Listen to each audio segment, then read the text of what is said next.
Le Seigneur soit avec vous. Et avec votre esprit. Nous allons, avant d'entamer cette activité, la confier au Seigneur dans sa bienveillance et sa bienfaisance, afin qu'elle puisse nous être édifiante. Que le Seigneur converge nos esprits et nos pensées pour un partage qui nous soit profitable. Reprenons la prière qui fait l'unité des enfants de Dieu. Notre Père, qui es aux cieux, que ton nom soit sanctifié, que ton règne vienne, que ta volonté soit faite sur la terre comme au ciel. Donne-nous aujourd'hui notre pain de ce jour. Pardonne-nous nos offenses, comme nous pardonnons aussi à ceux qui nous ont offensés. Et ne nous laisse pas entrer en tentation, mais délivre-nous du mal. car c'est à toi qu'appartiennent le règne, la puissance et la gloire, pour les siècles des siècles. Amen. Esprit Saint, éclaire-nous. Esprit Saint, éclaire-nous. Esprit Saint, éclaire-nous. au nom du Père, et du Fils et du Saint-Esprit. Amen. Je m'en vais vous présenter maintenant l'abbé Paul Makodoussen, qui est un prêtre diocésain de Dakar, qui a été ordonné en janvier 2012. Il détient un Master E en sciences du mariage et de la famille de l'Institut pontifical Jean-Paul II au Bénin. Son engagement académique s'est enrichi avec l'obtention d'un doctorat en sciences théologiques et anthropologiques du mariage et de la famille à l'Institut Jean-Paul II à Rome. Il est présentement professeur vacataire à l'Institut Jean-Paul II de Cotonou au Bénin et à l'université Cheikh Anta Diop de Dakar au Sénégal, au département de sociologie. Donc, l'abbé Paul Makodoussen est vraiment l'homme indiqué pour nous parler des choses du mariage. Des choses du mariage par rapport à l'Église, ce que l'Église nous dit. Et vous êtes au bon endroit pour entendre ce que l'abbé Paul a à nous dire. Concernant ce comité, nous espérons que vous tous qui êtes là, si vous êtes de la paroisse, que vous allez venir rallier ce comité parce qu'on a besoin. On a besoin de cœur, on a besoin de bras. Merci beaucoup aux membres du comité Famille, Vie et Éducation de la paroisse Notre-Dame des Anges de Ouakam. Le thème qui a été proposé à notre réflexion ce matin s'intitule comme suit: mariage mixte et mariage avec disparité de culte. Que dit l'Église? À bien des égards, compte tenu de ce que nous constatons de plus en plus dans les paroisses et dans les familles chrétiennes. Je voudrais commencer par dire ceci. Tous nous savons que le mariage est l'une des inclinations naturelles les plus humaines. Le mariage est expérimenté dans toutes les sociétés, selon leur culture et leur religion. Ceci dit, nous ne pouvons pas perdre de vue le fait que le mariage est avant tout une vocation. Et étant une vocation, il y a donc l'appel, il y a le choix et il y a l'élection. Le mariage nécessite donc un discernement avant de s'y engager. Beaucoup de maturité humaine, beaucoup de lucidité, une ferme conviction et un sens aigu de la responsabilité et du respect de la parole donnée. Quelqu'un qui veut se marier, de manière générale, doit acquérir une maturité humaine, doit avoir le sens de la parole donnée, de l'engagement, doit, à la lumière de la raison et de la foi, avoir le sens de la responsabilité. Et vous comprendrez pourquoi je le dis. Le mariage chrétien ne peut pas se réduire à une tradition culturelle ou à une simple convention juridique. Le mariage chrétien est un appel qui exige un discernement attentif, une prière constante et une maturation adéquate. Malheureusement, parfois on se marie, on y va et on ne prend pas le temps de se poser pour mesurer le poids de la chose. S'il en est ainsi, pour le mariage de manière générale et le mariage chrétien, qu'en sera-t-il du mariage entre deux personnes de foi différentes? Le mariage surtout, celui entre personnes de foi différentes, croyez-moi chers amis, est loin d'être un jeu d'enfant auquel on se donne dans l'innocence et la naïveté. C'est une affaire complexe. Le mariage est une affaire sérieuse. Et selon les dispositions du droit canonique sur le mariage, nous savons qu'il y a plusieurs types de mariage et chaque type de mariage ou chaque typologie a une réalité particulière. Disons déjà que dans la vision de l'Église, il y a le mariage sacramentel. C'est celui qu'il y a entre deux catholiques baptisés dans l'Église catholique. Mais à côté de cela, il y a ce qu'on appelle le mariage mixte. Les gens font la confusion souvent entre mariage mixte et mariage avec disparité de culte. Le mariage mixte est un mariage entre un baptisé dans l'Église catholique et un baptisé dans une autre église chrétienne non catholique. Maintenant, le mariage avec disparité de culte, c'est un mariage entre un baptisé dans l'église catholique et quelqu'un qui est en dehors de la foi chrétienne. Ça peut être un athée, ça peut être un hindou, ça peut être un musulman, etc., etc. J'y reviendrai tout à l'heure. Alors, comme je le disais, nous voudrions d'une manière toute particulière réfléchir ce matin sur le mariage mixte et le mariage avec disparité de culte. Mais je voudrais qu'on se pose une question. Comment comprendre, pour mieux appréhender la réalité du mariage de deux personnes dont la foi est différente, afin de mieux en dégager les tenants et les aboutissants? Deuxièmement, je voudrais au cours de cet exposé que nous puissions signaler avec précision les risques et les conséquences, sans naturellement oublier les avantages d'une union de deux personnes d'une foi différente, sans occulter le fait qu'aujourd'hui, c'est une réalité inévitable et qui s'explique à bien des égards. S'il s'avère, comme dit Augustin Barbara, que le mariage est sans frontières, parce que le mariage est une question avant tout de cœur. Je peux aimer n'importe qui, sans au préalable avoir un critère sur une identité quelconque, religieuse, culturelle ou bien géographique. Ça, c'est une vérité. La deuxième vérité est qu'au Sénégal, par exemple, dans un pays où, avec la cohabitation, avec autant de musulmans, on se côtoie dans les maisons, on se côtoie au travail, on se côtoie déjà dès le bas âge à l'école. Des sentiments peuvent naître, non? Mais comment alors, n'est-ce pas, comprendre tout cela en respectant sa foi et la position de l'Église, voir comment on peut jongler tout cela? Voilà la perspective que je voudrais donner à notre partage.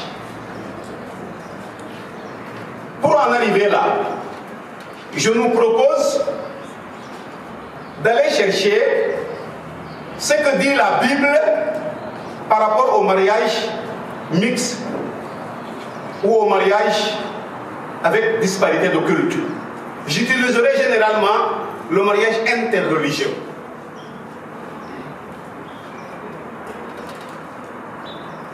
permettez-moi quand même de faire quelques clarifications conceptuelles beaucoup plus approfondies que ce que je disais. Qu'est-ce qu'un mariage avec dispense de disparité de culte? L'expression technique disparité de culte désigne un mariage entre un baptisé catholique et une personne non baptisée. Un tel mariage est régi par une législation qui lui est propre et doit respecter des conditions pour sa validité. L'Église, sachant que ce genre de mariage est compliqué, lui a assigné des conditions particulières à respecter. Si quelqu'un se marie sans respecter ces conditions, et naturellement, il y a une sanction. Quelqu'un qui décide d'aller habiter avec un musulman sans respecter le fait que le mariage entre catholiques et musulmans, il n'y a que l'évêque du diocèse qui peut donner ce qu'on appelle la dispense. Si tu n'as pas cette dispense, mais le seul fait d'habiter avec la personne, tu court le risque de l'excommunication, là t'es sentencié. On est d'accord déjà sur ça. C'est pareil.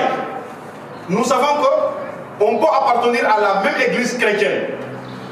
Mais vous savez, même dans l'église, il y a des subtilités qui touchent le dogme, qui touchent même les fondamentaux. Et donc, sont source de divergence. Lorsque aussi cela s'avère entre un catholique et quelqu'un qui est de l'église luthérienne, le mariage aussi doit être permis. Quand il s'agit du mariage avec disparité de culte, on parle de dispense de l'évêque.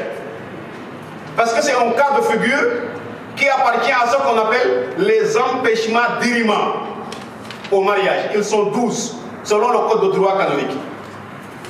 Mais lorsqu'il s'agit d'un mariage mixte, on ne parle plus de dispense, on parlera de permission. Tout en sachant que cette permission aussi, c'est seul l'évêque qui peut la donner avec un dossier à composer, avec une déclaration d'intention à faire, etc. Alors, maintenant, on en vient à ce que dit la Bible par rapport au mariage avec disparité de culte et au mariage mixte. Commençons par l'Ancien Testament. Quelles sont les traces que nous pouvons trouver dans l'Ancien Testament et qui peuvent nous édifier? La question des mariages des membres du peuple élu avec les étrangers s'est posée dans la Bible. Et nous notons que ceci est dit déjà au sein de l'Ancien Testament en ces termes. Le mariage avec les étrangers est défendu parce qu'il peut conduire à l'idolâtrie. Le juif ne pouvait pas se marier avec le païen au risque de conduire ce dernier à l'idolâtrie. Et pour protéger le groupe, on disait, mieux vaut que les gens se marient, que ceux qui partagent la même foi se marient entre eux. Ça, nous avons Esdras, etc., pour pouvoir étayer ce que nous sommes en train de dire. Maintenant, quand on en vient au Nouveau Testament, qu'est-ce qu'on peut retenir? L'auteur qui a parlé de ces types de mariage, c'est Saint Paul. Saint Paul qui dit que quand même, ces mariages peuvent être permis, mais dans la condition que on respecte la foi de la partie catholique. Et d'ailleurs, c'est à partir de cette conception de Saint Paul que nous avons ce qu'on appelle aujourd'hui le privilège pétrinien et le privilège paulin. Ça veut dire, lorsque un musulman se marie avec un catholique, Mais le mariage a été célébré coutumièrement et civilement. Mais il y a une partie baptisée catholique. L'autre partie musulmane, en voyant que la partie catholique vit avec un témoignage de vie séduisant, jusqu'à ce que la partie musulmane décide d'être catholique. Il fait son catéchèse, ou elle fait sa catéchèse. Le jour de son baptême, du fait que le mari était déjà catholique, du seul fait de la baptiser au nom du privilège paulin, le mariage devient ipso facto sacramentel sans être célébré. On n'aura plus besoin de consentement, ni d'engagement réciproque. Le seul baptême de la partie musulmane suffit à élever le mariage au rang de sacrement. Ça, c'est ce qu'on appelle le privilège paulin. Maintenant, le privilège patinien, c'est le privilège au nom de la foi.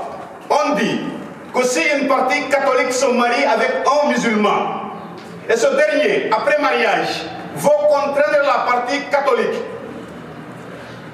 à abandonner sa foi, l'Église catholique permet, au nom de la foi, à la partie catholique de quitter son mariage. Parce que la foi est source de salut. Lorsque la foi est touchée, l'essentiel de la vie présente et future est touché. Alors, est-ce qu'au nom d'un mariage qui nous mène à la perdition, ne faut-il pas renoncer pour sauver sa vie en Jésus-Christ? C'est clair. Maintenant, on avance. Après avoir vu un bref... c'est pas très clair à ce niveau-là. C'est-à-dire, vous dites que dans ce cas, l'Église permet qu'il y ait divorce sans le dire. Permet qu'il y ait séparation et déclaration de nullité du mariage. Alors, c'est clair maintenant. Alors, on en arrive à ce que dit le mariage, à ce que dit le magistère de l'Église et les textes pontificaux. Vous savez, quand dit l'Église, l'Église se base d'abord de la Bible et puis des documents magistériaux et pontificaux. Commençons par le Concile Vatican II. Avec Vatican II et dans son siège, l'Église catholique qui respecte l'être humain et tout être humain, quelle que soit sa religion et son appartenance culturelle, peut admettre avec condition l'existence d'un mariage entre une partie catholique et une partie non catholique. Il y a un document que le pape Paul VI avait publié en 1970. C'était un motu proprio qui s'appelle Matrimonia Mixta, c'est-à-dire des mariages mixtes. Le motu proprio dit que l'Église n'est pas contre ces genres de mariage de prime abord, mais les déconseille compte tenu des risques qu'il comporte. L'Église, de prime abord, n'est pas contre, mais les déconseille compte tenu des risques. Le motu proprio commence par dire la constante préoccupation qu'impose à l'Église les mariages mixtes, c'est-à-dire d'une partie catholique avec un non catholique, invite sa sollicitude à dire à la partie catholique tous les inconvénients qu'il y a. Parce qu'en matière de foi, il y a sa foi personnelle, mais il y a même la question de l'éducation des enfants. Et lorsque deux personnes vivent ensemble pour faire une communauté de vie et d'amour, l'harmonie dans la prière même s'invite. Comment harmoniser alors les moments de prière dans ce genre de couple? Comment éduquer les enfants? Et donc c'est à cause de ça que le motu proprio décourage ces mariages. J'irai très vite. Autre document, autre encyclique qui nous édifie sur le mariage mixte ou le mariage avec disparité de culte. De manière générale, le magistère de l'Église a maintes fois insisté, depuis le Concile Vatican II, sur l'importance et le caractère irremplaçable de la préparation des mariages dans la pastorale de l'Église. C'est pourquoi l'Église, qui tient avec estime toutes les autres religions, faut quand même sauvegarder la foi de ses enfants. La foi de ses enfants. L'Église insiste sur l'institution du mariage comme caractère divin, mais de la vie de mariage dans l'harmonie de communauté, de vie et d'amour. Il y a aussi l'encyclique qui a été déjà publiée bien avant le Concile Vatican II par le pape Léon XIII, qui s'appelle Arcanum Divinae Sapientiae. Cette encyclique insiste sur l'institution divine comme fondement et caractère sacré du mariage. Et fort convaincu de cela, il faut encore veiller à ce que les mariages, dit le pape, entre catholiques et non catholiques, ne soient pas facilement conclus. Autrement dit, cette encyclique disait déjà, ces genres de mariage, si les gens viennent, dites-leur c'est pas possible, découragez les premières fois. Deuxième fois, ils reviennent, vous leur dites encore c'est pas possible. Troisième fois, vous leur dites venez, on va s'asseoir et je vais vous expliquer. Et là aussi, vous devez exposer tous les risques pour que la partie catholique ait une claire vision de ce dans quoi elle va s'engager. Ça a été déjà dit depuis le 10 février 1880.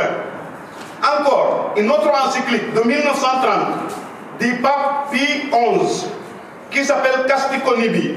Dans cette encyclique, le pape fait remarquer que c'est de Dieu que vienne l'institution même du mariage, ses fins et ses lois. Alors, si les fins,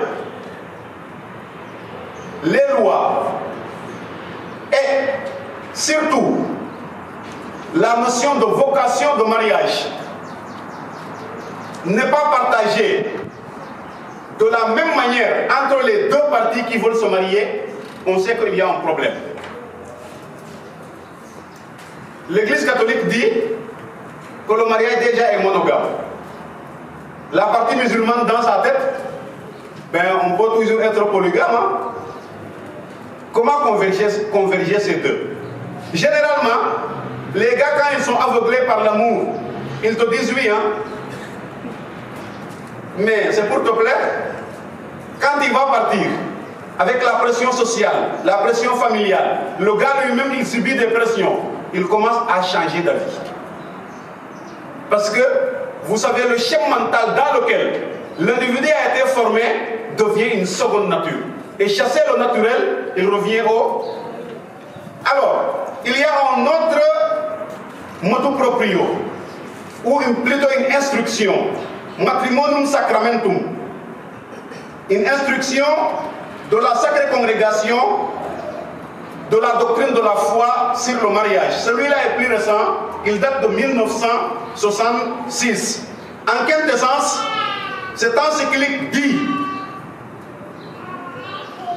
que lorsque quelqu'un envisage se marier avec une partie non catholique, doit cultiver le devoir grave de sauvegarder et de maintenir le bien de la foi, aussi bien chez lui que chez tous les enfants qu'il mettra au monde. Est-ce qu'aujourd'hui, nous pouvons garantir ou avoir la garantie que tous les enfants qui vont naître de ces mariages seront baptisés dans l'Église catholique? On poursuit la réflexion. Qu'en dit le pape Jean-Paul II? Je précise que le pape Jean-Paul II est le pape du mariage et de la famille par excellence. Et l'université du Latran, avec l'Institut Jean-Paul II qui porte son nom, a été créée par Jean-Paul II comme une discipline autonome qui forme ceux qui veulent se spécialiser en mariage et en famille. La sœur a fait la même université que moi à Rome, la sœur Marie-Ange. Donc, le pape dit, vous savez, il y a une grande encyclique. Je dis une grande encyclique parce que c'est une encyclique très importante qui régit toute la pastorale du mariage et de la famille, qui donne même des directives sur la commission de la famille, de la vie et de l'éducation. Ça s'appelle Familiaris Consortio. Selon le pape Jean-Paul II, parmi les sacrements de l'Église, celui du mariage occupe une place prépondérante. Le mariage, dit le pape, est un sacrement très important. Et le pape dit, au nom de l'obéissance de la foi, pour se marier avec une autre partie catholique, lui aussi il abonde dans le même sens, il faut qu'il ait des garanties. On ne doit pas bazarder sa foi. Si on doit se marier et on n'a pas la garantie de la pratique de sa foi, la garantie de l'éducation chrétienne des enfants, la garantie d'une vie harmonieuse avec son époux, malgré la divergence religieuse, ce n'est pas la peine de s'engager dans ces genres de mariage. François, c'est plus récent maintenant, hein? Le pape François a abordé la question aussi dans Amoris Laetitia. Il dit ceci, en abordant la question des mariages mixtes et dispares, qu'il qualifie de situation complexe. Si vous partez lire François, vous allez comprendre au numéro 248 de Amoris Laetitia qu'il qualifie ces genres de mariage de situation complexe. Selon le pape, la problématique relative à ces genres de mariage interreligieux doivent être une affaire de toute la communauté. Xam ngeen lu ñuy wax sot maanaam yéen boo leen dëkkee ci benn quartier mu am un musulman qui a une femme catholique ou un catholique qui a une femme musulmane, soyez très proche de cette famille. Soyez très proche de ce couple, vous, la partie catholique. Pourquoi? Parce que une fille qui évolue dans une grande famille musulmane est très fragile. Vous êtes d'accord ou vous n'êtes pas d'accord? Donc c'est pourquoi le pape dit, si le pape il accepte la possibilité, mais il dit qu'il en appelle à la bienveillance et à la bienfaisance de toute la communauté. Ce ne sont pas des gens à laisser seuls. Et j'y reviendrai tout à l'heure par rapport aux mesures pastorales. On continue. Après avoir parlé de la Bible, du magistère de l'Église, des documents pontificaux, on en vient maintenant à ce qu'on appelle le code de droit canonique. J'espère que vous connaissez le code de droit canonique.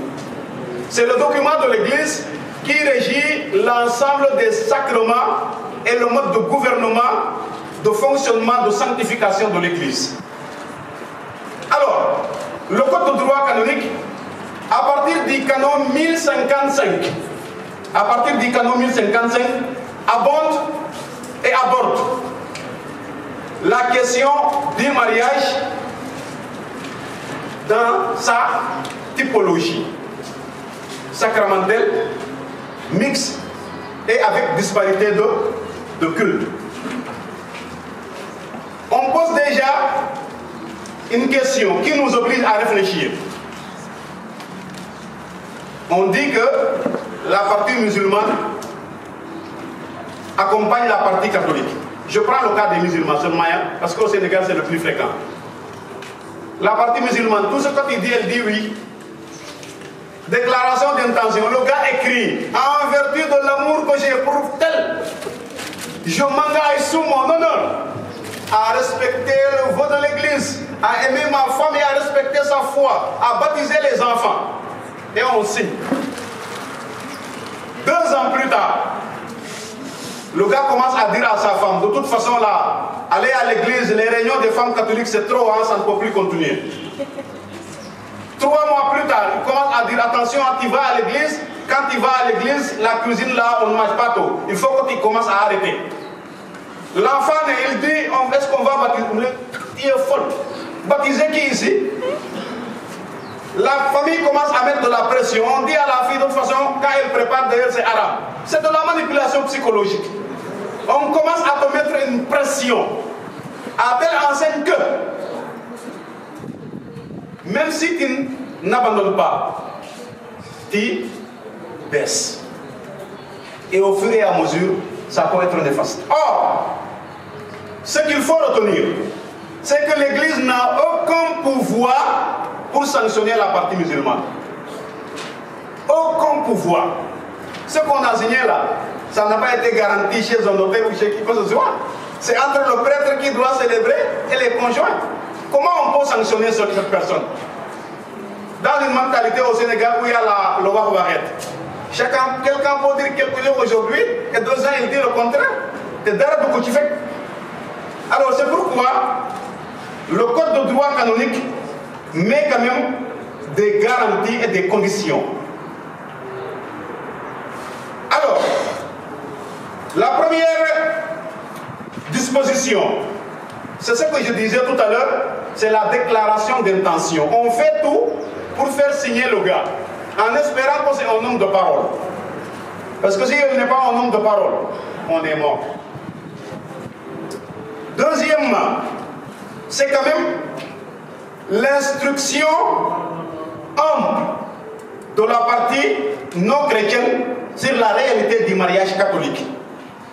C'est-à-dire, celui qui doit célébrer ou qui prépare le mariage, le code de droit canonique recommande que la partie musulmane ou non catholique suive tous les enseignements que dira le prêtre en préparant les mariés, pour que ce dernier puisse savoir ce que dit l'Église de manière claire sur le mariage.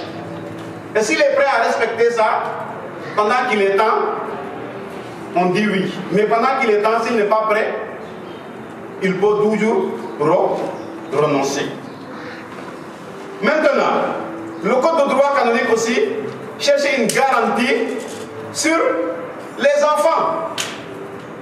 Mais on ne peut pas sanctionner.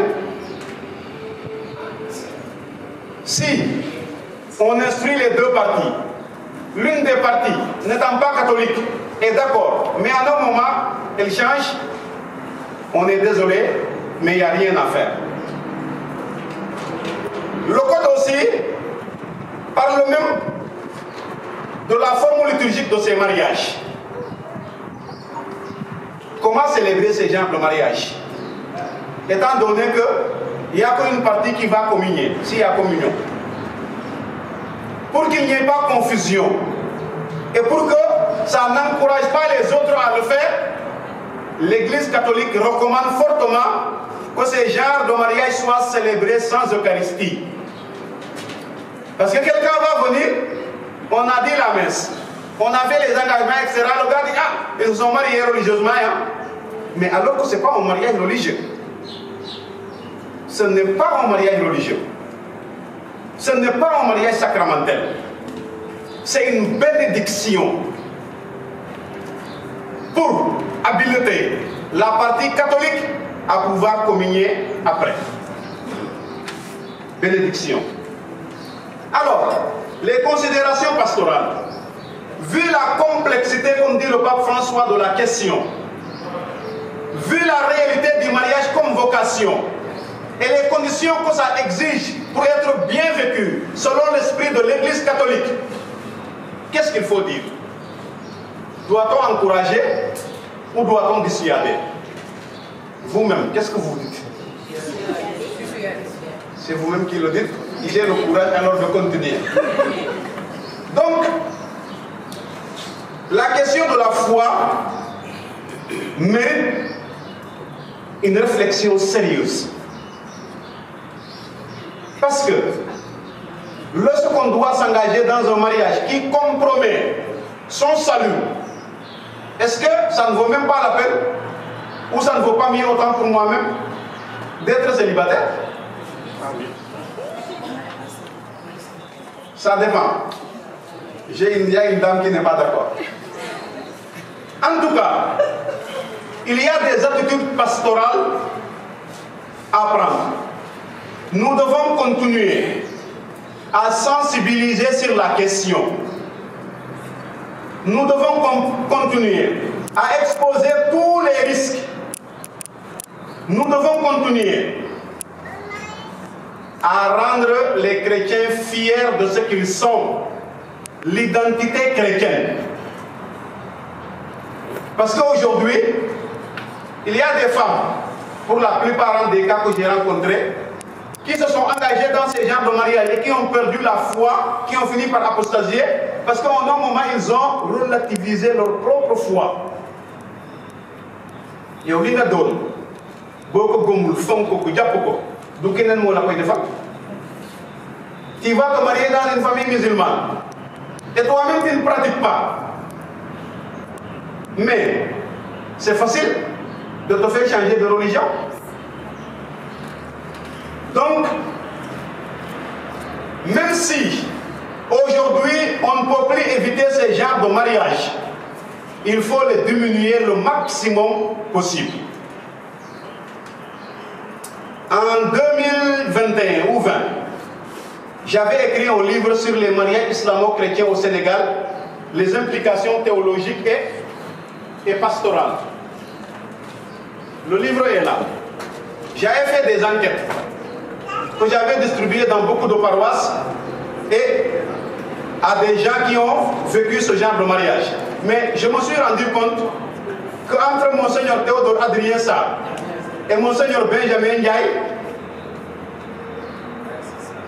on a eu 407 cas de mariage dans le diocèse de Dakar seulement. Vous vous rendez compte? Entre Digante Adrien Sarr et Benjamin, j'ai pris une marge de 10 ans. Je n'ai même pas commencé avec le début de Monseigneur Adrien. J'ai pris de 2008 à 2018. Entre 2008 et 2018, nous avons eu 407 cas. 407 cas. Il y a les catholiques qui ne se marient pas. Si dans les cours de mariage qu'on a là, il y a 407 cas de mariage islamo-chrétien, c'est grave. Et j'ai fait une analyse. Avec le temps, parmi ces 407 cas, il y a au minimum les 1/3 qui abandonnent la foi. Qui perd?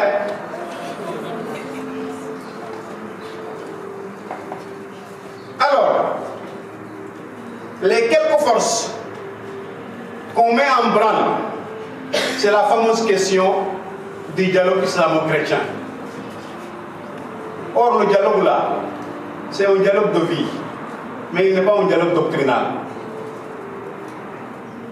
Comme disait quelqu'un, quand on se marie, on doit pouvoir prier ensemble. Quand on se marie, on doit pouvoir aller à la messe ensemble. Quand on se marie, on doit pouvoir mener une vie familiale harmonieuse. Mais la différence de la foi est tellement délicate qu'elle peut être source de manque d'harmonie. Donc, attention. Il est vrai que l'ouverture à l'autre est une exigence. Parce que c'est un gage d'enrichissement mutuel, dans la différence. Mais l'ouverture sans enracinement mène à quoi? À la perte de son identité. C'est pourquoi il faut aussi ne pas hésiter à exposer de manière étendue les limites de ce genre de mariage. Vous savez, la divergence doctrinale peut mener facilement à une divergence éthique. Vous êtes d'accord ou vous n'êtes pas d'accord? Divergence doctrinale mène facilement à une divergence éthique. Même la manière de vivre commencer par la foi, vous allez habiter ensemble, mais vous n'aurez pas les mêmes perceptions sur les choses, sur les valeurs. Et ça peut causer un problème. Lorsque l'on va enseigner à l'enfant que si tu demandes à quelqu'un d'embrasser l'islam, il n'est pas d'accord, il faut tuer, l'autre dira tu ne tueras point. Comment on va s'entendre? Alors, il nous faut, chers amis, considérer la réalité de ces genres de mariage comme une question délicate. L'Église permet ça pour sauver la foi de la partie catholique et non pour perdre un de ses membres.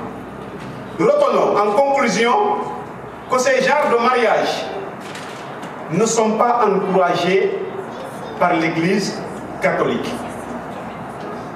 C'est des exceptions.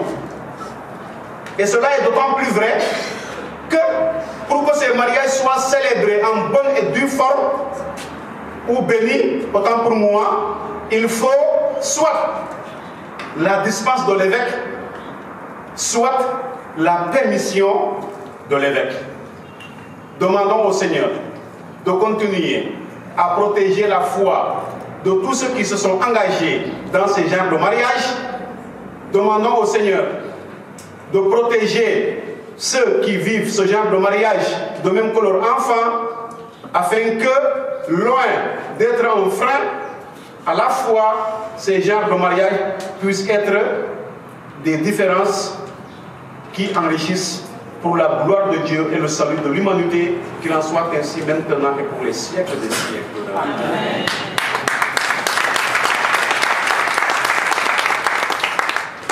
Comme vous l'avez dit, nous devons aussi regarder autour de nous et nous-mêmes intervenir dans les mariages, intervenir mais de façon discrète, de façon spirituelle, dans la prière, dans la communication avec les familles autour de nous, dans un mariage, qui sont dans un mariage mixte ou avec les vraiment, nous vous remercions. Je pense que s'il y a quelques petites questions, nous allons pouvoir faire un échange. Ça ne va pas être long parce que leur fille. Et voilà. Donc nous allons prendre quelques questions.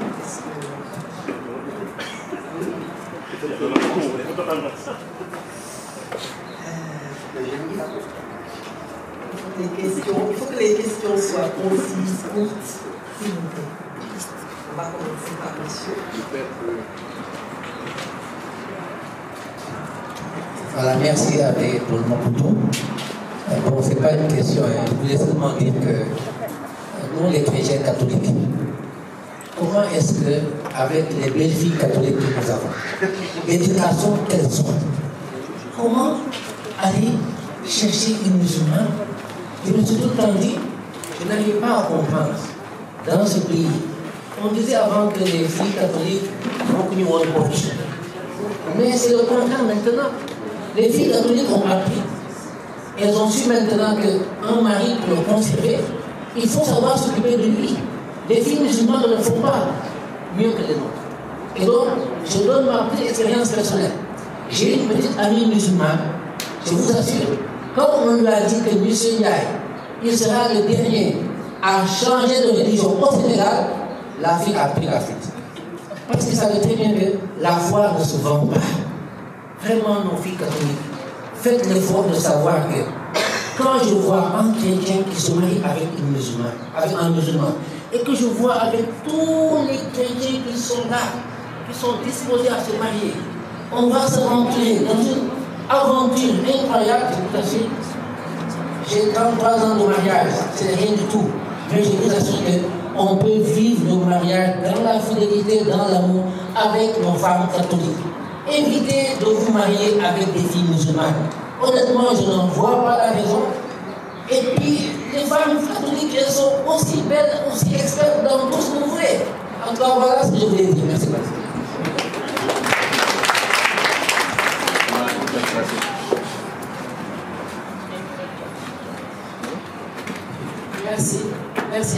pour ce bel exposé.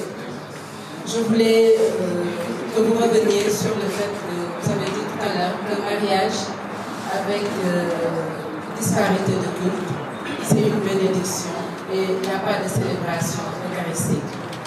J'ai assisté à un mariage avec disparité de culte ici à Notre-Dame-des-Anges. C'était un collègue. Son épouse est musulmane, mais il y a eu une célébration, il y a eu l'Eucharistie. Est-ce que vous pouvez revenir sur ça? Merci beaucoup. Et mieux vous répondre du coup.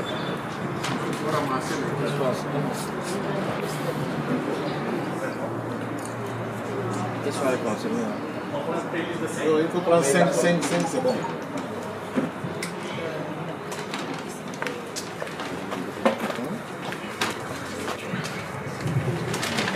Bonjour, M. l'abbé.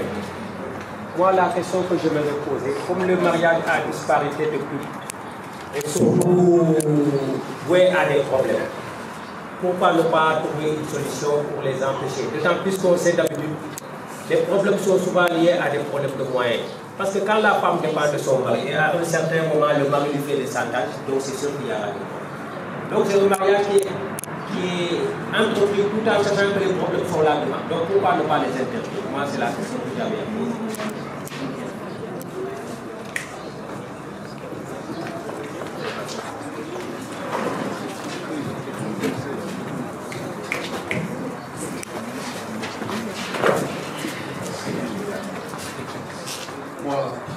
Moi, ma question, c'est sur la sauvegarde et le maintien dans la foi de tous les enfants. Dans le cas du mariage mixte, est-ce que cette garantie ou cette exigence-là est aussi valable pour le cas du mariage avec disparité de culte? Et si oui, est-ce que ça veut dire que si on n'est pas en mesure de garantir ces exigences-là, il ne faut pas se marier, il faut laisser? Une dernière question.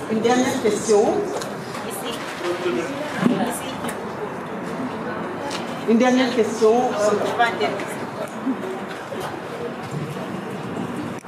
Merci beaucoup.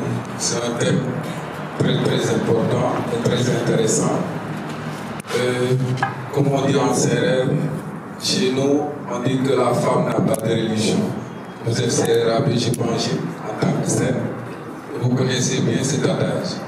Ma question, je ne vais pas trop m'appesantir sur des considérations personnelles, mais plutôt par rapport au livre que vous avez cité tout à l'heure. Vous avez donné des chiffres sur les cas de mariage de disparité de culte. Vous avez dit un cinquième, je pense, si je ne m'abuse, un tiers se sont apostasiés. Maintenant, ma question est de savoir, et le reste, il y a des cas de divorce, il y a des cas de difficulté dans le mariage. Quel est le taux raisonnable, entre guillemets raisonnable, de réussite de ces cas, de ce chiffre, des cas de disparité de culte? Merci. Merci.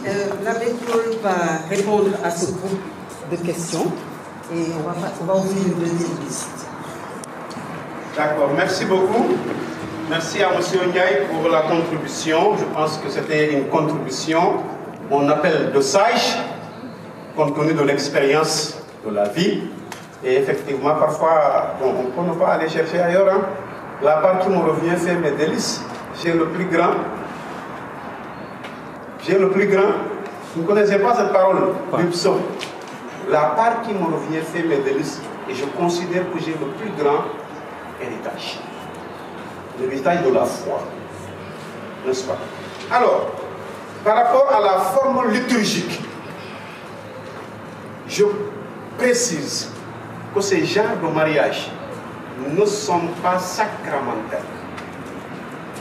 Dites-vous, ce ne sont que de simples bénédictions. Ce ne sont que de simples bénédictions. Ce n'est pas un sacrement. Deuxièmement, on dit qu'on décourage pour ces cas de mariage la célébration de l'Eucharistie. L'Église catholique dit qu'il faut d'abord donner la priorité à la célébration sans Eucharistie. Ça ne veut pas dire qu'on ne peut pas faire l'Eucharistie. Si, on peut célébrer l'Eucharistie, mais on le décourage. Pourquoi? Pour éviter la confusion de ceux qui viennent. Quelqu'un qui vient, le mariage, selon le rite ordinaire, est célébré depuis l'accueil jusqu'à la bénédiction des époux, avec l'Eucharistie et tout. Mais la personne qui rentre, est-ce qu'elle va faire la différence entre ce mariage et celui entre deux catholiques? Non. Parce qu'il faudrait être très vigilant pour remarquer que la seule différence serait que la partie musulmane n'a pas communié. C'est pourquoi on dit qu'il faut éviter de célébrer l'Eucharistie. C'est une recommandation. Mais vous savez, en église, déjà nous les prêtres, ça commence par nous. Si l'homme là, c'est mon ami depuis, et il me dit non, s'il te plaît, fais ça avec parce que. Parfois les gens, il y a du sentiment, il y a tout ça qui. Bon, ça ne veut pas dire que. Mais il y a beaucoup de facteurs qui peuvent favoriser la célébration eucharistique. D'autres te diront, bon, mais écoute, au nom de la partie catholique, quand même, le jour de son mariage, il est fortement recommandé aussi de communier. On peut célébrer l'Eucharistie. Pourtant, ce que dit le code de droit, il faut lire le code de droit canonique à partir du canon 11-15, au paragraphe 2, jusqu'à 11-18. C'est dit clairement. Par rapport à la forme liturgique, il faut préconiser la célébration sans Eucharistie. Alors, pourquoi pas ne pas les empêcher? Dans l'Église catholique, le code de droit canonique considère ces mariages comme empêchés. Ça fait partie des empêchements dirimants. C'est pourquoi d'ailleurs, pour les célébrer, il faut la dispense de l'évêque. C'est empêché, hein? C'est accepté sous une condition. J'espère que je me fais comprendre. C'est empêché, c'est dans la liste des empêchements dirimants. C'est comme quelqu'un qui veut marier son cousin, alors qu'ils n'en sont pas au 4e degré collatéral. Le mariage là, il n'est pas possible. Je dis que ça m'a donné Nigaï là. Voilà, ça m'a donné Badjel là. On est au 3e, c'est pas possible. On peut le célébrer si l'évêque donne la dispense. Les empêchements dirimants, ils sont au nombre de 12. Quand il est viol, le mariage est nul. Il y a aussi ce qu'on appelle les vices de fond et de forme.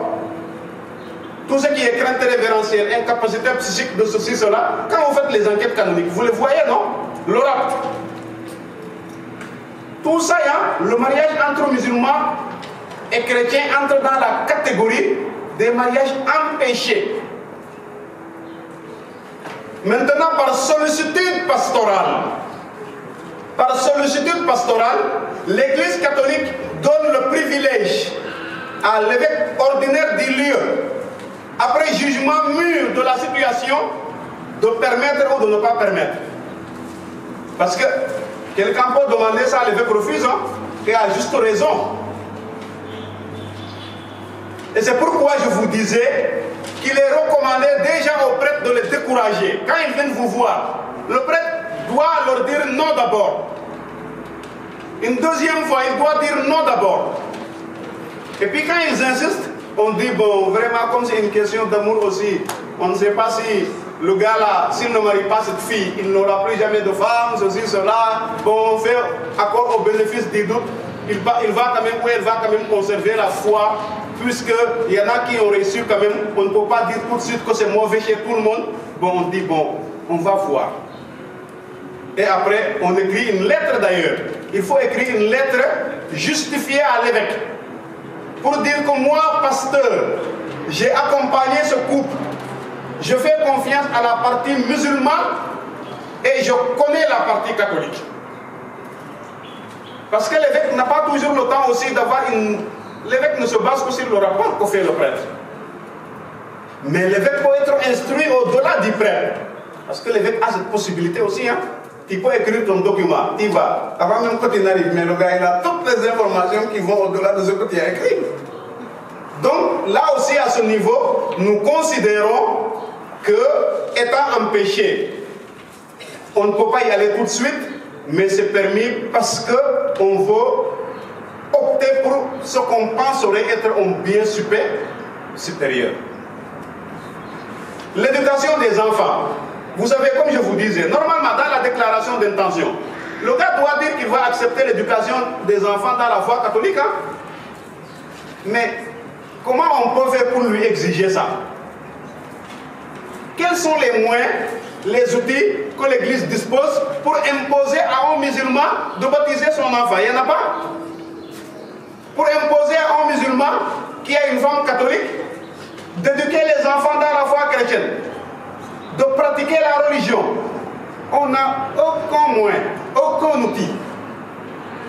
Tout ce qu'on a, c'est le sens de la parole donnée. L'engagement.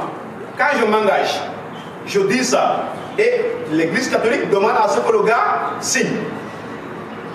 Mais ce n'est pas une obligation. Ce n'est pas une obligation. Et mieux encore, ce n'est pas la police hein, ou la gendarmerie. Donc c'est pour dire encore que c'est très délicat. C'est très délicat. Le diagnostic que j'ai eu à faire, ça date maintenant de 4 ans.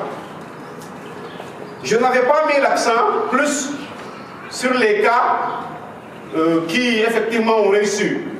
Mais j'avais mis plus l'accent sur les cas qui ont échoué. Parce que ma priorité et mon objectif c'était de décourager.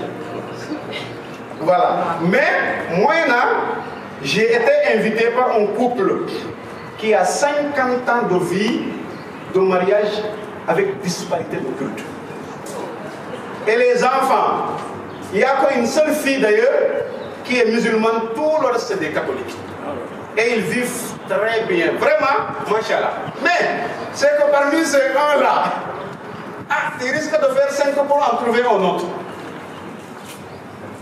Donc c'est pourquoi, comme c'est risqué, mieux vaut prévenir que... Et vous savez, les considérations socio-culturelles constituent des pesanteurs lourdes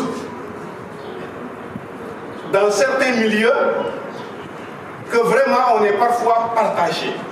Qu'est-ce que j'appelle considération socio-culturelle? Tu vas dans mon village à Dioï. Jusque-là, il y a des gens qui te disent la femme n'a pas de religion comme ils disaient. Hein? Mais vous savez,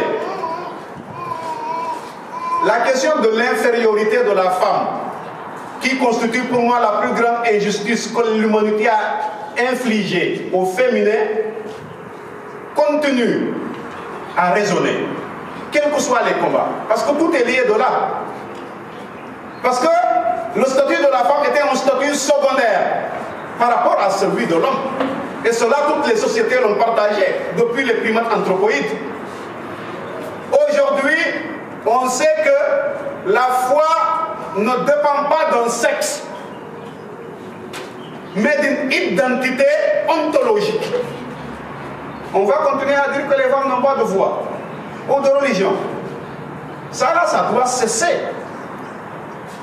Donc effectivement, les combats que nous portons aujourd'hui doivent aussi comporter cette dimension. Vous avez vu déjà que pour la première fois de l'histoire de l'Église, le pape a nommé une femme comme secrétaire de dicaster à Rome. Ça n'a jamais existé dans l'histoire parce que le secrétaire de dicaster, le secrétariat de dicaster était lié même au sacrement de l'ordre. Mais on a balayé tout ça parce qu'aujourd'hui, il y a un autre... Et même avant ça, le pape, il avait déjà nommé adjointe de...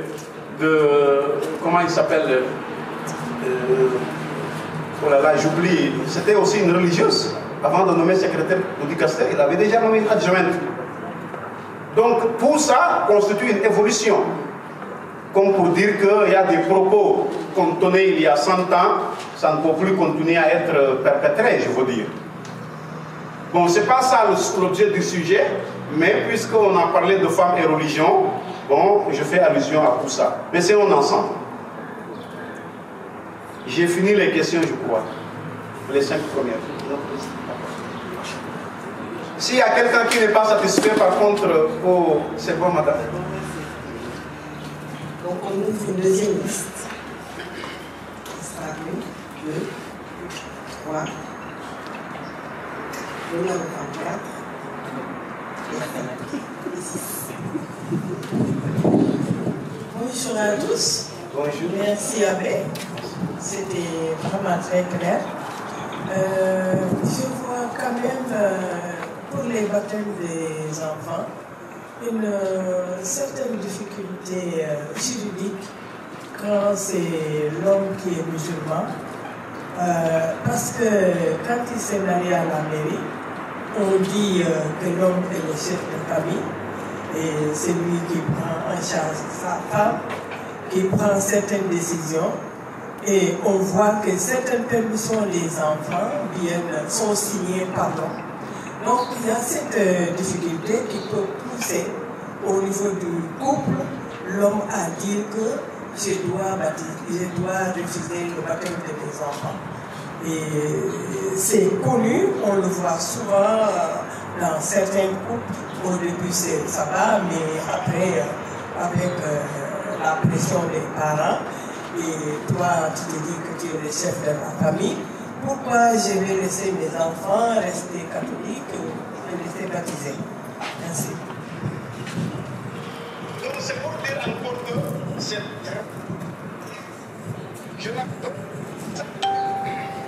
Bonjour mon frère, vous allez bien mon frère? Merci pour ce thème, c'est très intéressant. Ma question c'est, quelles sont les mesures prises par l'Église pour décourager la partie chrétienne pour les mariages islamiques? Merci.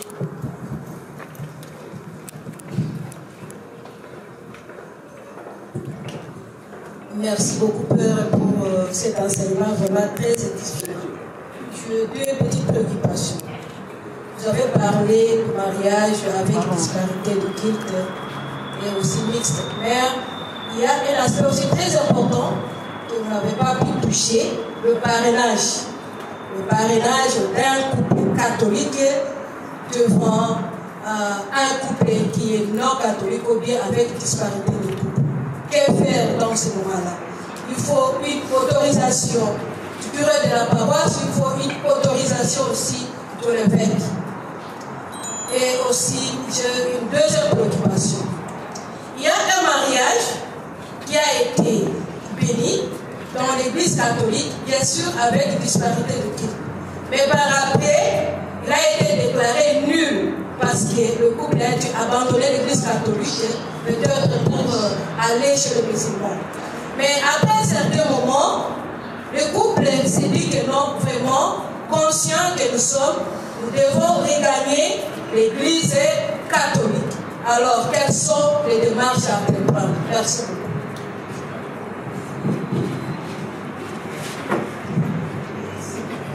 Merci Abbé pour cette belle conférence. Moi, ma préoccupation, c'est par rapport à l'identité chrétienne. Moi, je pense que le problème se situe à une méconnaissance de son identité chrétienne. Parce que quand je regarde les gens, en fait, je peux dire que la majorité des catholiques ne savent pas pourquoi ils sont catholiques. Me diront d'oreille, voilà. Donc, moi je pense que quand on connaît sa religion, on ne peut pas tout connaître. Mais si on connaît un minimum de la religion catholique, on ne peut pas prétendre vouloir changer de religion. Parce que pour changer, c'est parce qu'on va aller chercher quelque chose de meilleur, quelque chose qu'on ne trouve pas dans notre religion. Donc ceux qui le font, je pense que c'est par méconnaissance. Et donc ce qui me laisse penser que peut-être on devrait mener un travail beaucoup plus en aval, c'est-à-dire l'éducation religieuse. Est-ce qu'il ne faudrait pas mettre justement en place des programmes qui permettront aux catholiques de pouvoir être formés sur le plan religieux et ne pas s'arrêter après la confirmation. Un programme continu qu'on encouragerait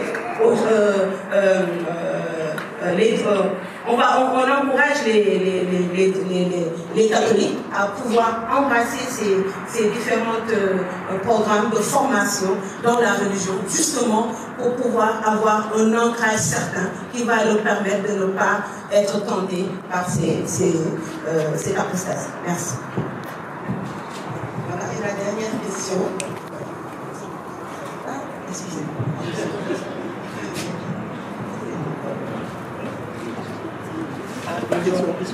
Bonjour tout le monde.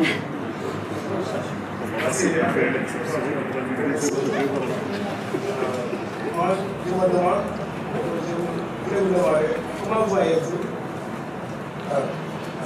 comment voyez-vous il est tellement plus facile pour les jeunes chrétiens de se marier ou d'avoir un mari musulman qu'un jeune chrétien de se marier à une femme musulmane. Comment voyez-vous que c'est plus facile aux femmes chrétiennes de se marier plutôt aux hommes musulmans qu'aux chrétiens d'avoir une femme musulmane? Merci. Voilà, la dernière question.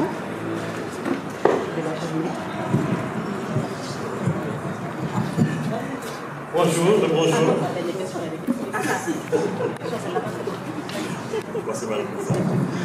Alors, merci beaucoup Albert pour cet exposé vraiment qui est très complet, un brillant exposé d'ailleurs. Alors moi je m'inscris dans la même longueur donc ce que l'Église dit, à décourager. Mais je dis que aussi, nous chrétiens, nous sommes appelés, excusez-moi, nous chrétiens, nous sommes appelés à évangéliser. Si une femme chrétienne s'aventure dans ce mariage-là, je pense qu'elle doit aussi chercher le bagage nécessaire pour d'abord vivre sa foi, mais évangéliser la partie avec laquelle elle vit. Parce que c'est possible. C'est possible d'évangéliser cette partie et de gagner une âme au Christ. Mais pour ça, il faut d'abord se former soi-même, connaître sa religion comme quelqu'un vient de le dire, connaître même cette religion vers laquelle tu es parti, pour pouvoir te défendre et pour pouvoir convaincre, bon, c'est peut-être ce qui va convaincre, mais pour pouvoir parler à l'autre des bienfaits que le salut, on l'obtient par le baptême. Ça, c'est bien possible. Si on ne peut pas empêcher que les gens le marient, parce que c'est difficile de le faire, mais que cette formation-là, que l'on doit avoir, aujourd'hui, c'est pas ça de se former. Qu'on se forme pour pouvoir défendre sa foi et même évangéliser. Après tout à l'heure, je ne vais pas répondre à la place du prêtre, mais en tant que catéchiste, je m'empêche de le dire. Mais l'Église nous dit, par exemple, après la confirmation, laissez vos enfants aller à la persévérance. Moi, je suis catéchiste, j'enseigne la carte de persévérance, j'en ai 10. Et pourtant, ça s'annonce à la paroisse. Le prêtre le dit chaque année. Après la confirmation, les enfants venaient pour la fête. On a fait du maximum 10. Ça, c'est le rôle de nos parents.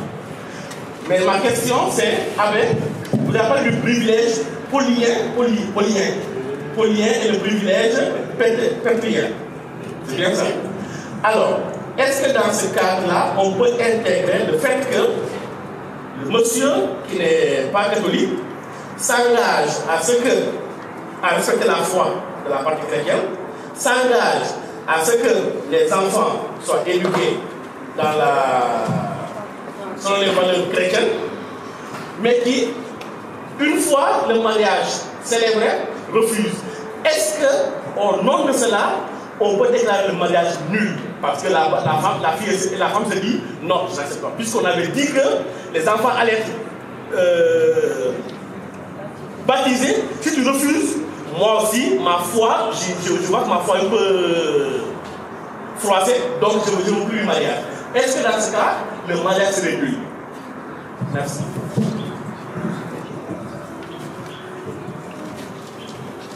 Merci beaucoup. Merci pour ces questions. Alors, la maman a parlé de difficultés juridiques, ce qui est une réalité, parce que vous savez, le code de la famille du Sénégal a une particularité. On a donné beaucoup de place à l'homme, mais rassurez-vous, hein, on est en train de travailler sur ça. Et ça évolue. J'ai été contacté par le ministère de la Famille, je suis allé à 2 à 3 rencontres. Beaucoup de choses peuvent évoluer. Hein. Ça, c'est ce que j'ai à dire, mais en attendant, effectivement, il y a ça. Et même pour aller plus loin, au-delà du point de vue juridique, mais même du point de vue religieux, l'homme musulman, c'est lui qui donne le nom. Hein. Et c'est lui qui dicte le ton de l'éducation. Et c'est comme ça en islam. Mais bon, je crois que on croyait que les hommes musulmans qui s'engagent dans ça, c'est normalement des gens qui sont censés être ouverts d'esprit. Mais même étant ouverts d'esprit, moi j'ai compris personnellement avec l'expérience que quand ils s'engagent, ils peuvent être de bonne foi. Mais après, avec la pression sociale, etc., ils changent. L'être humain est fragile. Hein? Donc ça aussi, c'est des choses à tenir en compte. Et ça va jusqu'à coucher la question de la polygamie et de la monogamie. Vous savez qu'au Sénégal, on peut quitter monogamie pour aller à polygamie. Vous savez ça? Mais oui. Et puis j'ai vu autre chose. Un homme musulman qui a marié une femme catholique en signant monogamie. 3 ans plus tard, il a pris une épouse. Écoutez-moi bien, il a pris une deuxième femme. La femme a fait recours à la justice. Ils ont fait un délibéré. Je ne sais pas s'il y a des juristes ici, parce que pour moi c'était tellement partial. Qu'est-ce qu'ils ont fait? Il n'y a même pas de sanction. Pourtant il a porté atteinte. Il a signé ça, il a fait autre chose. Ils lui ont demandé de divorcer cette femme tout de suite. Et comment on dit, dommage, ils lui ont donné 200 000 francs. Dommage et intérêt, et le dossier est clos. Pour vous dire comment c'est compliqué. Quelqu'un aussi qui vient ici, monogamie. 2 ans plus tard, ou bien je ne sais plus si c'est l'inverse. Ou mais qui vient. Je pense que si on signe monogamie, on ne peut plus avancer. Ah. Ça, on signe monogamie. Et on même si on divorce avec la première, on ne peut plus, on reste monogame. Ok. On reste monogame. Il me faut revoir ça. Mais en tout cas, c'est des cas, en tout cas pour les signatures. Pour les signatures, retenez qu'il y a des difficultés qui font que parfois, des époux se retrouvent dans ces conditions. L'un va prendre une deuxième femme, alors qu'il sait nettement qu'il a signé monogamie, et ça ne va pas plus loin que ça. Justement. Le mariage reste.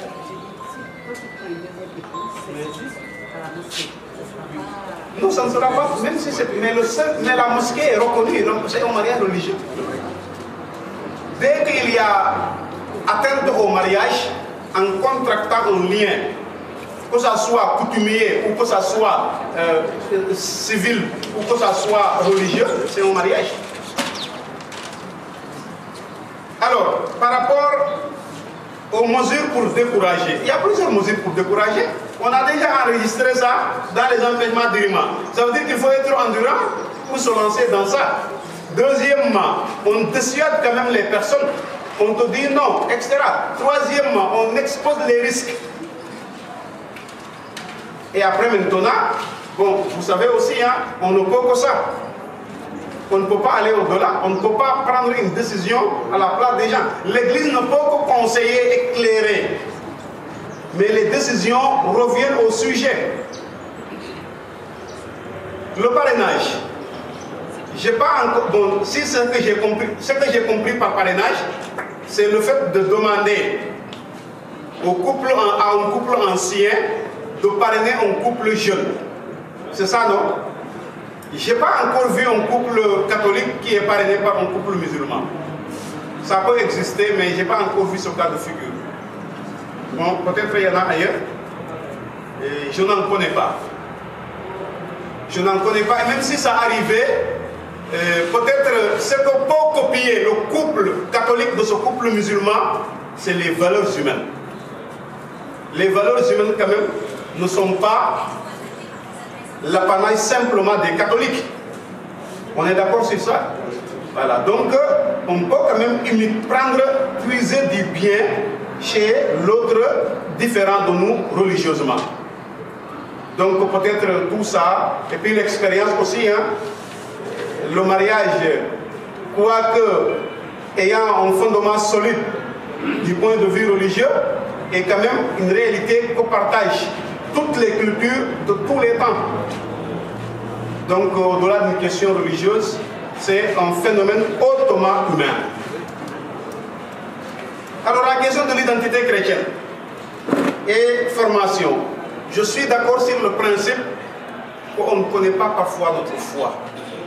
Et quand on n'est pas assez bien enraciné pour se faire emporter, c'est très facile. C'est très facile. Mais là où il y a un problème sérieux, depuis 2015, Monseigneur Benjamin Ndiaye arrivant dans l'archidiocèse de Dakar, pour la première fois de l'histoire du diocèse, a nommé un vicariat épiscopal chargé de la formation. Parce qu'ayant conscience du manque de connaissances qui a des conséquences néfastes, manque de connaissance de la foi, qui a des conséquences néfastes sur l'ensemble des chrétiens, qu'il a tenu ça à cœur et en fait une priorité dans sa pastorale diocésaine. Et il disait que, pour revenir sur ça, à Kaolack où il était, il avait vu qu'il avait près de 300 cas d'apostats. Et donc, tous ces cas-là, après avoir approché certaines personnes, il a compris que c'est un manque de connaissance de sa foi. Ce matin, je taquinais à l'église en disant, dans mon village à Djoïne, mais je taquinais, mais c'est une vérité. Le vieux a fait baptême, il a fait catéchèse, hein? Il a suivi correctement, on l'a baptisé. Il s'est marié à l'église, il a été confirmé, et puis on ne le voit plus à l'église. Le père Blanc décide d'aller le voir. Il s'appelait Ngomak en nom traditionnel. Il dit, mais Ngor, pourquoi tu ne viens plus à l'église? Ngor a dit, mais j'ai tout reçu. Mais l'église, qu'est-ce que je viens maintenant faire? J'ai tout reçu. Donc, je crois que j'ai tout reçu là, fait que les gens, après la confirmation, il n'y a plus rien. Mais quand même, c'est une exigence. La foi est dynamique. La connaissance doctrinale est dynamique. Il faut chercher. Il faut chercher. Nous les catholiques là, on n'aime pas trop la formation doctrinale. L'occasion fait le larron.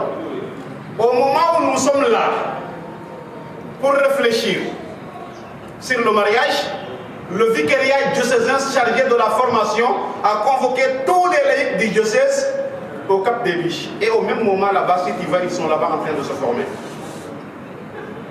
Qui va à ces formations? Parfois dans les paroisses, nous les responsables des paroisses là, tu viens, tu fais la noce, tu ne vois personne. À Kounoun, je suis allé jusqu'à leur dire, et c'est pourquoi d'ailleurs j'ai 2 représentants là-bas pour cette formation, je vous paye la formation. C'est seulement 5 000. Tu es logé, nourri pendant 3 jours. Je te dis, va, nous payons. Si c'est un problème de sous, mais tu ne vois personne. Qui ose dire que dans vos paroisses, vous n'entendez pas les annonces sur la formation doctrinale des laïcs? On a fait venir un évêque de la Côte d'Ivoire. Qui est parti?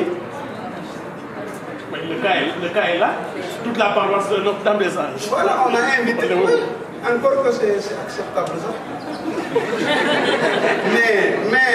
Mais madame, les propositions ne manquent pas. Parfois, il y a une question de volonté. Et c'est pareil pour les enfants. Les enfants, la persévérance. Les parents, ils ne mettent pas l'accent sur ça. Hein. Je vais vous dire autre chose que j'ai remarqué. Nous, catholiques, on met plus l'accent sur la formation intellectuelle, souvent des enfants, que sur la formation religieuse. Et je vous donne un exemple. À Kounoun, jusqu'en novembre, fin novembre, il y a des parents qui n'avaient pas inscrit leurs enfants au catéchisme. Il les convoque, c'est quoi? Juste je parle au temps. J'ai dit, mais quoi? Tu n'as pas le temps pour inscrire ton enfant à la catéchisme. Pourtant, il y a le temps d'inscrire ton enfant à l'école avant même l'ouverture. Ça, c'est un. Deuxièmement, je leur dis, comprenez que la formation de l'homme, il y a le livre de Michel Proust, Construire l'homme. Je leur dis, ne négligez jamais la foi. Tu peux former intellectuellement ton enfant. Il sera directeur d'entreprise, mais aucun savoir-vivre. Spirituellement, vite, c'est un tonneau qui fera que du bruit. Aujourd'hui, les parents sont prêts à sacrifier des cours de catéchèse pour des cours de renforcement des enfants. Vous êtes d'accord ou vous n'êtes pas d'accord? Réfléchissons sur la question. On propose, le diocèse de Dakar maintenant a pris toutes les dispositions nécessaires. C'est aux laïcs, aux parents, eu égard aux enfants, de prendre aussi les dispositions qu'il faut.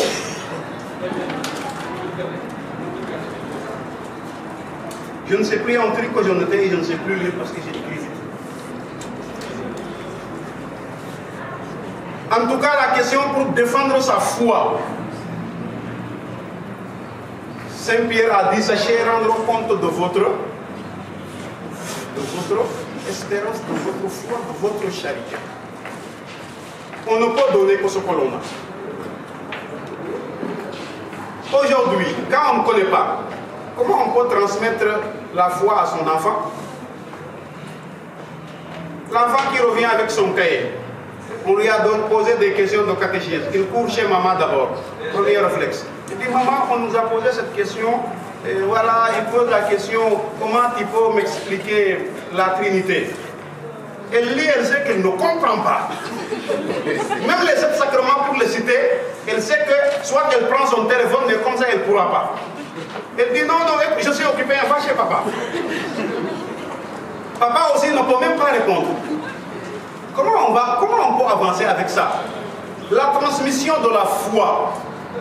L'Église catholique a beaucoup insisté sur ça, et la congrégation pour la foi en parle régulièrement et en de multiples documents. L'éducation chrétienne à la foi, c'est une éducation importante et à considérer à sa juste valeur. Je voudrais dire ceci.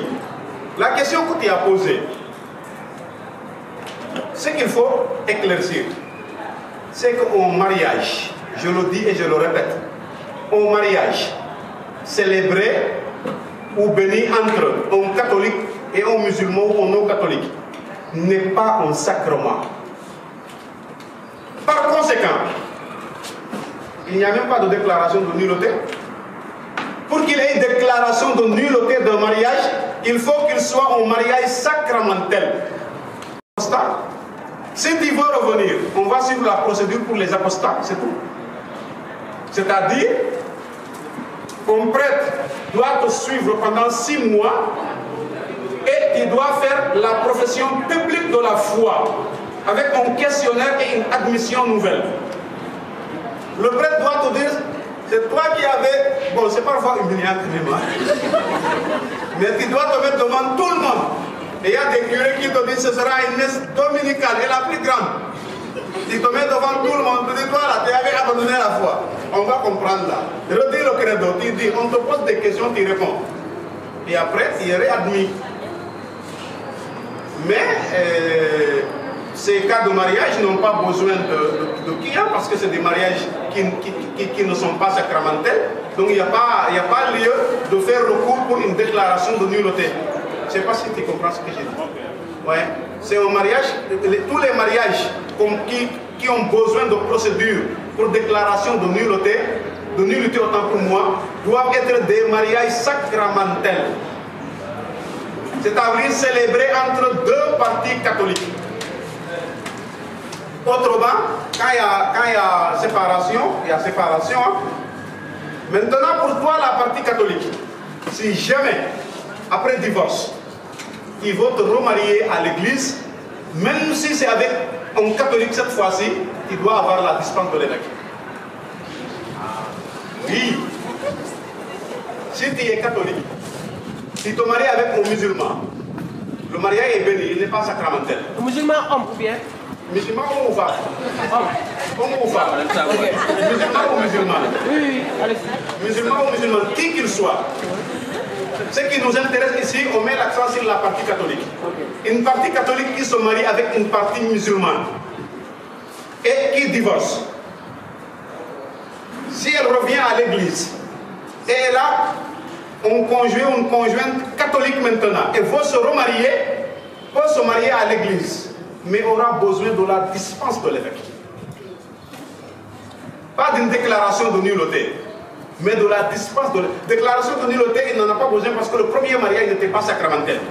Mais même dans ce cas de figure, il a besoin que l'évêque donne une dispense pour maintenant célébrer un mariage sacramentel. Vous m'avez compris? Et waouh, je suis même fatigué. Une question.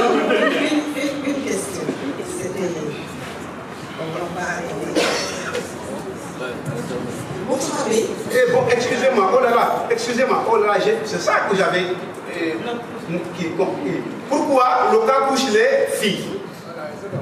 Dans mon livre à la page 19, j'ai parlé de ça. Pourquoi ça ne concerne que les filles? Et j'ai analysé ça du point de vue démographique, du point de vue anthropologique, du point de vue social et du point de vue psychologique. Donc là, je vous renvoie au livre là, vous aurez la réponse ici. Merci beaucoup. Oui, bonjour. Alors, je pose juste une question. En cas que comment vous le traitez? En cas où le marié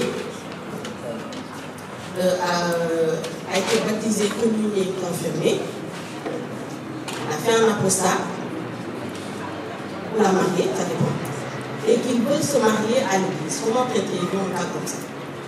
Il a fait un apostat. Oui. Mais avec tous les sacrements, les gens reçus.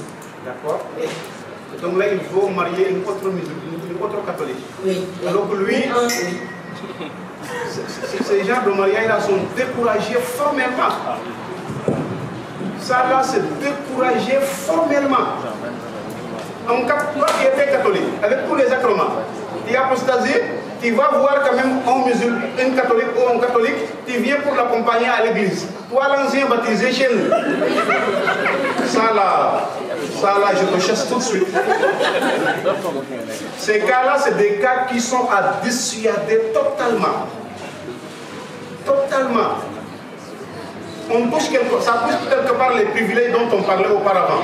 Mais ça doit être déçu. Mais vraiment, les mesures draconiennes doivent être prises. Quelqu'un qui t'a renié, qui a renié ta foi, et qui rencontre une autre personne de cette foi pour se venir à l'église, qu'est-ce qu'il va faire à l'église?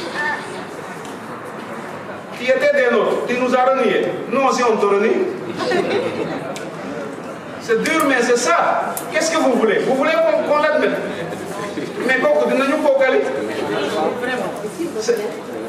non, maintenant s'il revient à la foi, s'il revient à la foi, dans ce cas, il va suivre la procédure pour les cas d'apostat. Donc il va se faire suivre par un prêtre pour qu'on réchauffe sa catéchèse et il va venir un dimanche devant tout le monde pour réciter le credo et répondre aux questions que doit lui poser le curé. C'est comme ça que ça se fait. Mais s'il vient juste pour... Parce qu'il a rencontré... Je donne un exemple pour savoir si on est sur la même longueur d'onde. Un homme catholique, baptisé avec tous les sacrements et apostasie. Et toi, tu mènes ta foi musulmane comme tu veux. Et tu rencontres une vie catholique et tu viens te présenter à l'église pour dire que tu veux l'accompagner. Si c'est ça, tel que je l'ai compris, ça c'est impossible. Ça, il n'y a pas lieu. Parce que ce qui a fait d'ailleurs que tu as quitté ta foi là, va faire que tu vas influencer la vie là. Donc là, si l'évêque c'est seulement ça, c'est sûr que ce dossier ne va jamais aboutir. Et même moi, prêtre, je ne vais jamais l'admettre. C'est-à-dire, avant que ça n'arrive chez l'évêque là, ça commence par chez moi, n'est-ce pas? Je bloque ça.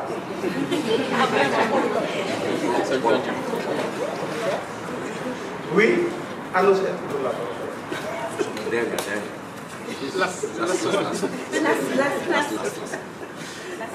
Bonjour tout le monde. Je pense que tout le monde bonjour tout le monde, bonjour charmante assemblée. Merci à l'abbé Makodou, Madame Dia et aussi à la sœur Marie-Ange de nous avoir accompagnés ce matin. Donc moi j'ai quelques contributions par rapport à plusieurs questions et réponses qui ont été données ici. Tout à l'heure j'ai entendu M. Ndiaye, après plus de 33 ans de mariage, parler des jeunes catholiques qui allaient plutôt épouser des musulmanes. Moi, étant jeune, et dans mon entourage, je crois que c'est plutôt le cas inverse qui se produit. Il y a plutôt des jeunes filles catholiques qui se marient à des musulmans. Et là, c'est une question qui blesse. On en parle beaucoup entre jeunes, de voir nos consoeurs, de voir nos cousines aller se marier à des musulmans. Et là, comme on le dit, eux de leur côté, ils sont dans une optique de unissez-vous et peuplez la terre. Ils ont droit à 4 femmes. Et plus ils viennent encore prendre de nos sœurs, nos sœurs vont faire des enfants. Et puis on ne va pas s'étonner à être moins de 5% si c'est au Sénégal. Si on se base sur les chiffres du Sénégal. Donc là, j'aimerais qu'ensemble, avec l'Église, que ce soit aussi avec les laïcs, que nous puissions trouver une formule pour peut-être faciliter le mariage entre catholiques. Et certaines filles à un âge avancé se disent que je veux juste me marier. Ils attendent plus d'être pris par un catholique. Elles veulent juste se marier. Elles veulent juste être mères et puis à partir de 28 ans ou à un âge avancé, elles veulent partir. C'était une petite contribution ou disons suggestion pour m'apporter des éclaircissements. Aussi, j'aimerais savoir davantage quel est le cheminement pour un jeune couple, pour un jeune catholique qui veut épouser une fille qui ne soit pas catholique, on va dire chrétienne, qui soit peut-être protestante ou témoin de Jéhovah, entre autres. Quel est le chemin à suivre? Quelle est la procédure? Est-ce qu'elle est aussi compliquée que de voir un catholique vouloir épouser une musulmane?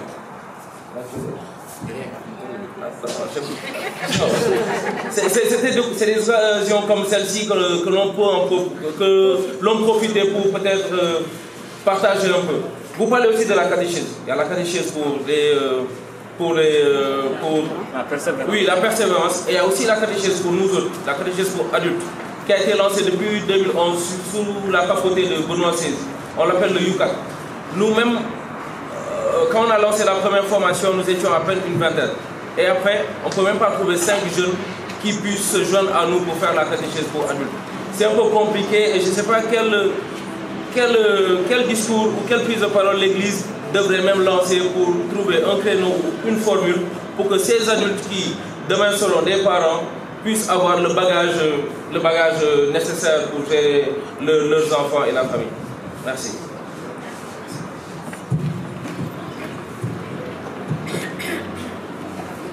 Voilà, merci beaucoup. Par rapport aux questions, j'avoue que j'écoutais qu'il y en a pas que je n'ai pas noté. Mais par rapport au fait que ça ne concerne que les filles, vous avez évoqué le fait d'être une vieille fille, etc. Je dis par exemple ici, au plan anthropologique, le Sénégal est héritier d'une certaine mentalité qui considère la femme comme inférieure à l'homme et à ce point de vue sans religion fixe, vu qu'à tout moment, elle peut en changer en adoptant celle de son éventuel futur mari. Au point de vue social ou psychologique, le poids que constitue l'absence de mari et d'enfant pour la femme est tellement redoutable qu'aucune femme ne veut le porter. C'est la mentalité à un certain âge, la mentalité du mariage à tout prix pour les femmes, de peur de rester célibataires et sans enfants, ce qui pousse les filles catholiques, à défaut de rencontrer des maris catholiques, à se rabattre sur les musulmans avec toutes les conséquences qui en résultent. Donc ça continue, c'est plusieurs points comme ça. Il y a plusieurs raisons qui le justifient en tout cas. Et l'autre question, il y a un truc que tu disais, je ne sais pas noté. Ah, le mariage mixte et le mariage avec disparité de culte. Les procédures sont très similaires. Les procédures sont très similaires. Sauf que, là où il y a la différence, ici, le prêtre qui va faire le rapport et la demande à l'évêque va faire une demande de dispense de disparité de culte pour le mariage avec dispar. Et si c'est mixte, c'est une permission qu'il demande. mais les démarches sont similaires. Dans tous les deux cas, il y a la déclaration d'intention. Dans tous les deux cas, il y a l'instruction des partis non catholiques. C'est similaire, hein? C'est bon?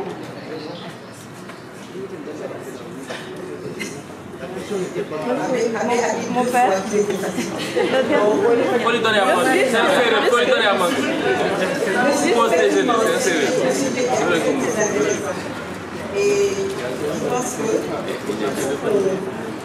nous continuons au niveau de notre comité à trouver des activités ou des rassemblements qui vont nous permettre d'échanger. Je pense que c'est le président a dit oui, donc je pense que ça va être fait. Maintenant, après avoir encore remercié Abbé Paul, Makodou, je maintenant me tourne vers vous et je vous remercie vivement pour votre venue. Je pense que vous ne regrettez pas, parce que le sujet est très intéressant. Je voulais vous présenter dans la continuité les livres que l'abbé a écrits, qui sont des livres très intéressants, qui sont à vendre. Les mariages islamo-chrétiens au Sénégal, implication théologique et pastorale, le cas du diocèse de Dakar. Le livret de préparation au mariage pour les jeunes, et l'amour et la fécondité, altérité et nuptialité. Donc ces 3 livres sont à vendre. Vous pouvez les acheter aujourd'hui. Vous pouvez vous inscrire sur une liste et on va essayer de vous les faire parvenir. On va vous donner un numéro avec les petits. Celui-là est à 10 000, les deux à 5 000, 5 000. 10 000, 5 000 et 7 000. Laquelle est à 10 000 et laquelle est à 5 000? Celui-là est à 10 000 et les 2 autres sont à 5 000. Et d'ores et déjà, dans notre groupe, la comité, les membres du bureau, c'est obligatoire. Chacun doit acheter un livre. Son livre à lui. Et son livre à lui, le livre dont il faisait référence tout à l'heure. Celui-là? Non, ça fait partie de l'État saint.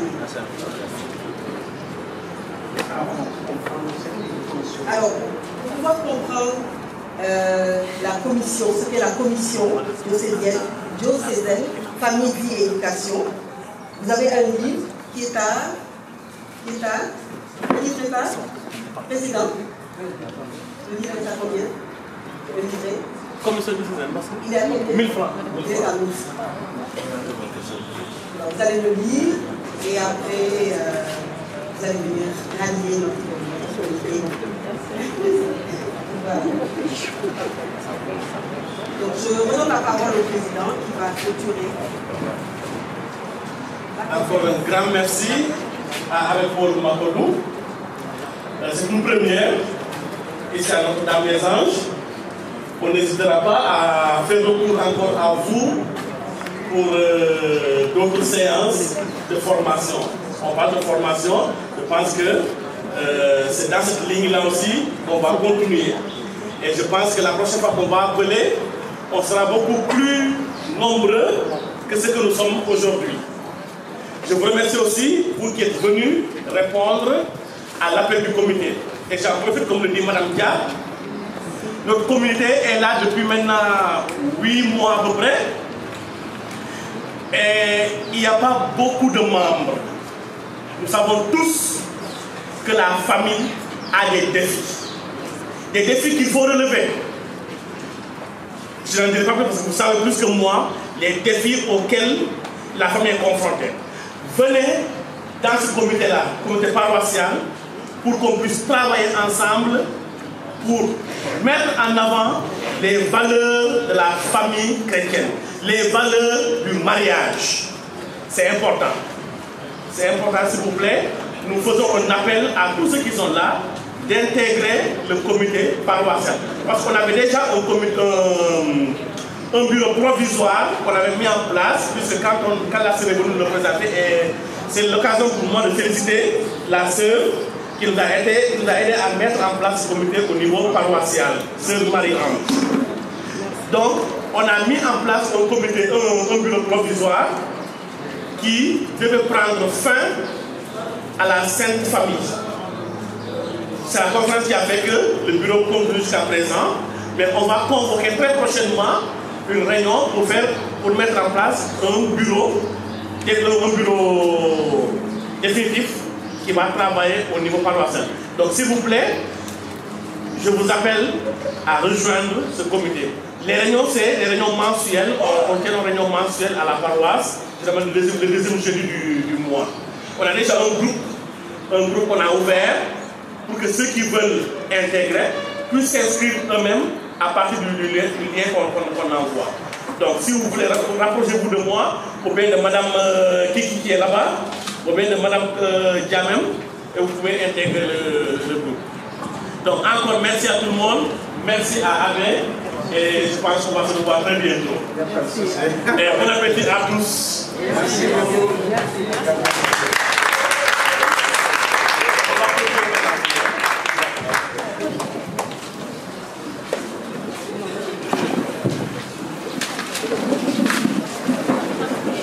Au nom du Père et du Fils et du Saint-Esprit. Amen.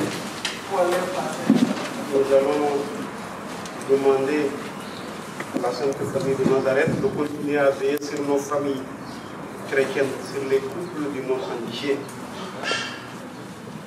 Je vous salue Marie. Pleine de grâce, le Seigneur est avec vous. Vous êtes bénie entre toutes les femmes, et Jésus, le fruit de vos entrailles, est béni. Sainte Marie, Mère de Dieu, priez pour nous pauvres pécheurs, maintenant et à l'heure de notre mort. Amen.